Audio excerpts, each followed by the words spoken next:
Chapter 21.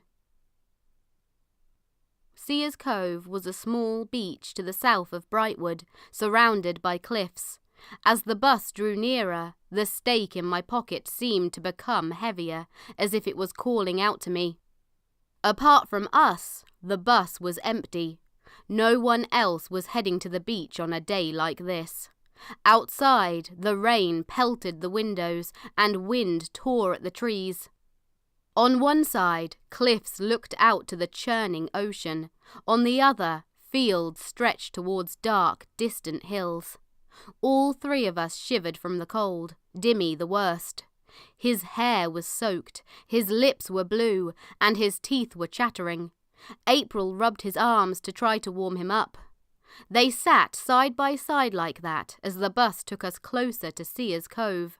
The nearer we got, the more afraid I felt. My mum was on a ship full of vampires. She had been captured, and tonight the vampire queen was going to drink her blood, then toss her into the ocean. I willed the bus to go faster. Every muscle in my body was on edge. As we trundled towards Sears Cove, April began to fill Dimmy in on what Rafe had said. When she mentioned the vampire queen, Dimmy interrupted her. "Which queen?" he asked. April faltered. Seeing her confusion, Dimmy said, There's more than one queen." I sat bolt upright. "What?" Didn't you know?" he asked. "No, I didn't," I replied. Dimmy counted on his fingers. "There's a vampire king and queen here in England, but also in Russia, America, Canada, Finland, Switzerland, Norway, and I think there's a few more." My mind whirring, I stood up. My feet began to pace. There were vampire kings and queens in all those countries. Did Mum know about this? Did Hunter's Corp know? "If there's more than one queen," I said, "which one are we on our way to meet?" "It could be any of them," Dimmy said. I carried on pacing, hardly believing what I'd heard. I'd thought there were only a handful of born vampires on Earth, but it turned out there could be hundreds. Hundreds of powerful and wealthy vampires, and they probably drink as much blood as they want. I shuddered. My already taut muscles tensed even more. Even if we stopped the queen, there were more out there. Lots more. April filled Dimmy in on the rest of Rafe's story, while I dwelled on the thought of countless born vampires living all over the world. April rolled her eyes when she got to the part about Bane being an unstoppable vampire assassin. "Bane is just a vile bully," she said to Dimmy. "There's no way he's a vampire." "Bane didn't smell like one," Dimmy replied. "But he could be a born vampire. We smell like humans." "Is that so it's easier to kill people?" I asked coldly. "They won't smell you coming?" The mention of Bane being a born vampire had set my teeth on edge. The idea that yet another supercharged killer existed in the world made my anger flare. I've never killed anyone." Dimmy's voice trailed off. April folded her arms. "Leave him alone, Etty," she said. I sat down. "It's true, though," I replied, raising my voice. Why couldn't she see the truth? Born vampires are built to kill people. Dimmy and all his kind are built to kill people. "Well, so are you," April said. "You're built to kill. You've been training since you were little to kill people." "I train to kill vampires," I said. "Vampires aren't like normal people. Just look at Bane. He was a horrible person, and it turns out he's a vampire." "Bane isn't a vampire. He's just a bully," April retorted. He puts worms in people's hair, and he's mean to people who are weaker than him." She prodded her finger into my shoulder. "And, at the moment, you remind me of him." I blinked. "I'm not like Bane." I sounded winded. "Yes, you are," she replied.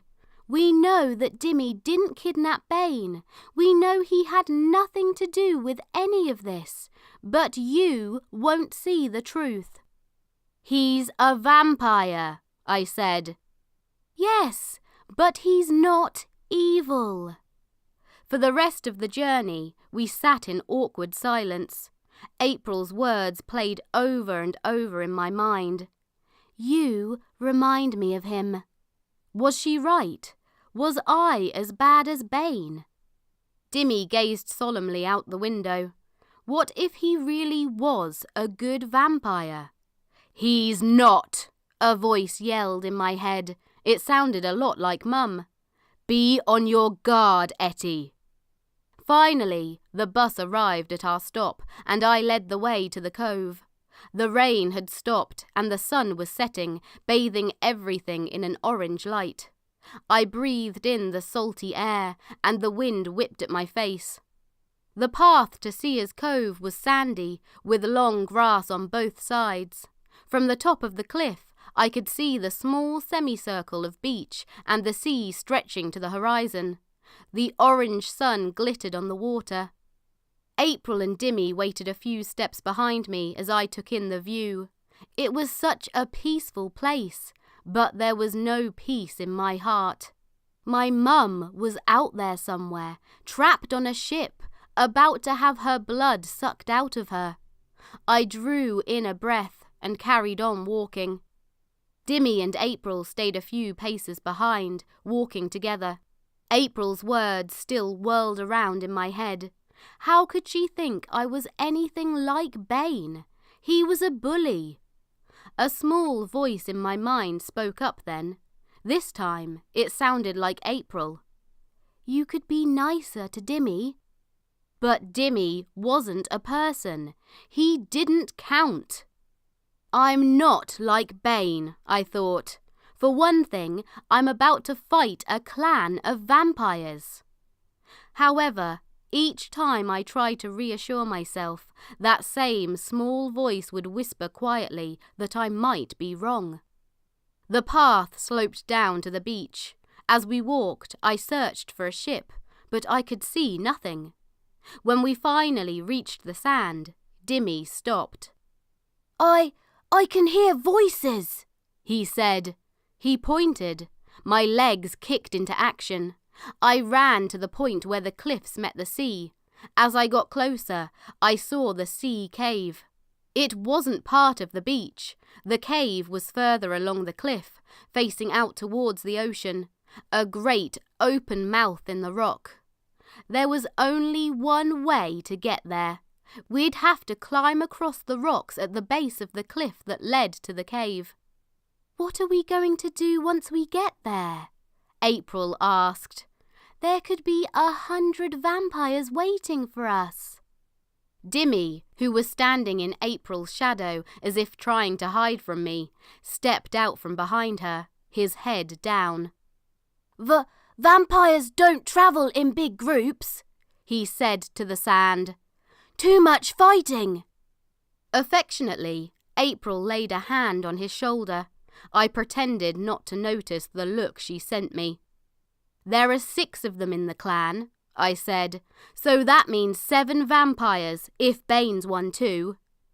Dimmy opened his mouth to reply, but then stopped himself. "What is it, Dimmy?" April asked. The Queen," he said. "She'll be strong. She'll have powers. What if Etty can't stop her?" My fists clenched. Maybe he really was worried, but all he'd done was make me sound weak. I stepped onto the nearest rock. "I'll deal with her," I said resolutely, but I wasn't speaking to Dimmy. "April, I'm not going to let anything happen to you." I held out my hand for her to take. April's eyes drifted towards Dimmy. "What about Dimmy?" she asked. "Will you keep him safe?" I hesitated. What could I say? My hand still hung in the space between us, waiting for her to take it, to trust me. How could she be so sure about Dimmy, but so unsure about me? Dimmy shrank into the background, his eyes downcast. I thought about telling her the truth, that I'd save the two of us before I'd even think about saving Dimmy. But we didn't have time for an argument. "Yes," I lied. "I'll keep him safe." Instead of warming her, however, my words made her brow furrow. April had always known when I was lying. After a pause, she nodded silently and took my hand. Her grip felt slack, her fingers cold. I helped her onto the craggy rock, and then she turned to do the same for Dimmy. However, he leapt lithely onto the rock without any assistance. We walked at a steady pace. April was slower than me, wobbling as she stepped from rock to rock. We avoided the patches of seaweed, which were frighteningly slippery to walk on, but my footing was steady. I was glad of the years of training that had strengthened my muscles. Whenever April slipped, I planted my feet and held her up until she got her balance back. Each rock we walked across took us further from the beach and closer to the mouth of the cave. The sea was treacherous here. Fearfully, April glanced down at the jagged rocks sticking up out of the water. She grasped my hand tightly. Jaw clenched, I concentrated on every step. If I fall, I could pull April down with me, I thought. It was a long drop, and I didn't want to think about anyone landing on those sharp rocks. The wind lashed at us, bringing sea spray up with it. Behind us, Dimmy huddled into April's coat, his hands in his pockets. The yellow hood protected him from the rain, but he was still shivering. He leapt gracefully from rock to rock, never stumbling. His movements were so perfect, he could have been performing some kind of dance. April saw where I was looking. "He saved my life," she said. My toes curled. I know. The sunlight had almost faded by the time we reached the cave mouth. Leaning forward, I peered inside. There it was! The ship! It was a modern liner, with thick ropes attaching it to the cave walls. The water was much calmer inside the cave, and the ship bobbed gently up and down. It was immaculately white, its paint gleaming in the fading sunlight. Up on deck, there was a high platform, which I couldn't make out properly, and a lower deck lit with blue lanterns. The blue light made the cave look alien and unnatural. I could see the outlines of 1 or 2 people moving about on the ship, but none of them came close to the railing. We should be able to get on without being seen. "There's a path along the cave wall," I told April and Dimmy once they were beside me. "The stone juts out from the wall like a walkway. We can follow it into the cave." They followed my gaze. We have to walk across that?" Dimmy asked. "It's a long drop," April said. "You can stay here," I told her. "You can stay here and wait." "No, I can do it," she said. She took Dimmy's hand, and he nodded in agreement. "Once we've walked along the ledge," I said, "we climb the rope." I pointed to where one of the ship's ropes was bolted to the wall of the cave. It was just above the jutting path. April tucked her hair behind her ears and let out a huff of air. "Let's go." I went first, making sure I leaned against the wall as I walked. The ledge was slippery, and it was barely wide enough to walk on. One misstep, and I would tumble into the water. Every noise from behind me had me glancing back to check on April. She was fine, her expression set with grim determination. I wondered if Dad had realised I was missing yet. What would he do when he got home and realized I wasn't there? A horrible thought struck me. If I don't make it back, he'll be alone. He'll have lost Mum, and he'll have lost me too. Unable to bear the thought, I focused all my attention on the stone beneath my feet, hoping it was sturdier than it looked. Eventually, I was within reach of the rope. It was tied into a metal ring that had been bolted into the cliff, and it was thicker than my thigh. "We'll have to shimmy across," I said. April caught up with me and squeezed my hand. "What do we do when we get there?" "We find my mum," I replied. I was about to grab the rope when Dimmy took hold of my wrist. I flinched. His touch was icy. "Wait," he said. He let go of my arm and took off his sunglasses. In the half-light, I could see the real colour of his eyes. I stared in shock. They were purple. Now I know why he likes that colour so much. "Etty," he said anxiously, "there's a clan of vampires in there." "If you want to stay here," I said, "that's fine with me, but I'm going in whether you come or not. In fact, it might be better if you stay here." Without warning, he drew back his lips and grew a pair of sharp white fangs. I stepped back and reached for my stake, but he spoke before I could pull it out.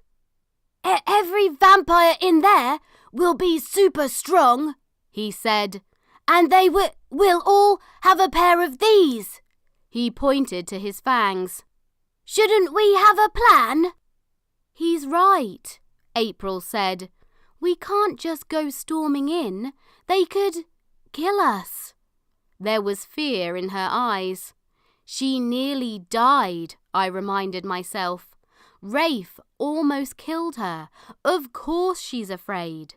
And if we just rush onto the ship, she might not be so lucky this time."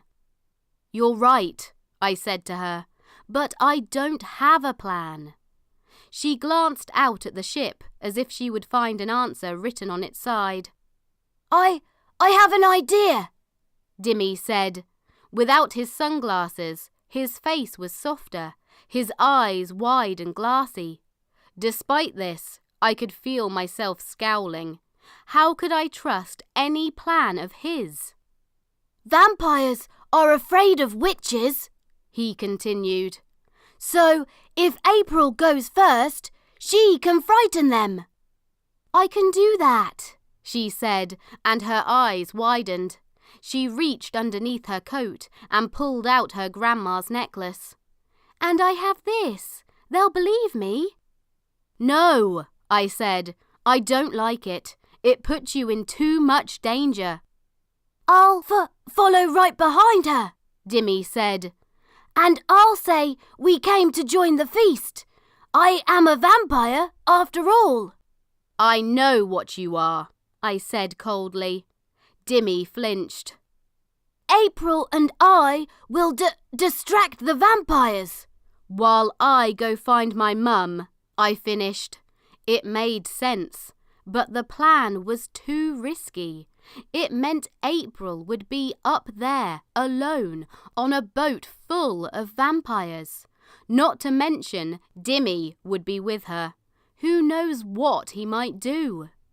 I turned to tell April we needed another plan, but my heart jumped into my mouth when she set her jaw and then leapt off the path. Her arms scrambled for the rope. Somehow she clung onto it, and she lifted up her legs so that they hugged the rope. I'd stopped breathing. "Are you mad?" I said angrily.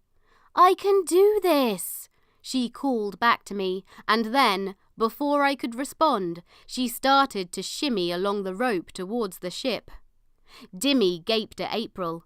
"I guess I'm next," he said, reaching across me to grab the rope. "Make sure she's okay," I told him. Before he could answer, his foot slipped. His arms flailed. He let out a yelp and fell. Chapter 22. Just before Dimmy disappeared into the darkness, he managed to catch hold of the ledge. He dangled there, just one hand holding him up. If he let go, he would plummet into the water below. "Etty!" he called desperately as his fingers slipped, millimetre by millimetre, off the edge. I glanced from him to April, who was now halfway across the rope and too focused on what she was doing to notice what had happened. I reached for the rope. If I followed her now, April would be in less danger. I stared down at Dimmy. His violet eyes glistened. "Etty!" He's a vampire, I thought. What would Mum do? She would let him fall. Another voice in my head yelled urgently that he'd saved April's life. I felt as if my body was made of stone. I stared at Dimmy. I couldn't leave him, but I couldn't help him either. Fear was etched on his face as his fingers slipped. He squeezed his eyes shut in concentration, but when they opened again, his features sagged with hopelessness. I realised with a pang of sympathy that he'd tried to turn into a bat. His words rang in my head. "I can't do it when I'm nervous." He clung on desperately with his fingertips. "Etty!" he said. "Please!" A few more seconds and he would be gone. April would think it had been an accident, and I would have one less vampire to worry about. No vampire hunters would be killed by him. The most powerful vampire in the world would be gone. Dimmy's face cracked with pain as his fingers slipped from the rock. I moved faster than I thought possible. I reached down and grasped Dimmy's arm with both hands, and with one wrench I lifted him back onto the ledge. He landed on his hands and knees, panting. I crouched beside him. "Now we're even," I said. "You saved April's life, and I've saved yours. I don't owe you anything." Dimmy glanced up, his eyes red and blotchy. "You really hate me, don't you?" he said in a choked voice. "Well, you're a vampire," I replied. "And you're a hunter," he said, another tear rolling down his cheek. "You hunt my kind and send us to the worst prison in the world." With that, he struggled to his feet and climbed onto the rope. He wrapped his shaking hands around it and then bent his legs so he could push himself along. He shimmied after April, leaving me alone. The last scraps of sunlight disappeared below the horizon, plunging the world into darkness. Maybe not all vampires are evil. That's what April had said. Shoving my hands into my pockets, I felt for my stake. I'd sharpened it myself, whittled the wood until it had a deadly point. Would I have to kill with it? There were no prison cars out here from Hunter's Corp. How could I capture a vampire like the Queen in the middle of a sea cave and stop her escaping? I'd have to kill her. If I did, all this would be over. Mum and I could chain the other vampires and then call for more hunters. "The Queen's a born vampire," a voice in my mind whispered. "She's going to kill you. You're going to die on that ship." Goosebumps rose on my skin. I shook the thought away and listened to the waves against the cliffs. "It'll be fine," another voice said. "Just remember your training." Up ahead, I saw that April was almost at the ship and Dimmy had nearly caught up with her. They were just two dark shadows in the night, and the weird blue lights cast an eerie glow over them as they got closer. Mum was on that ship somewhere, and we had until midnight to save her. Drawing in a breath, I wrapped my arms and legs around the thick rope and pulled myself along it. The closer I got, the more the strange blue light drained the colour from the world. Eventually, I reached the ship and hauled myself over the railing and onto the deck. My heart skipped a beat. A few paces away stood 3 vampires.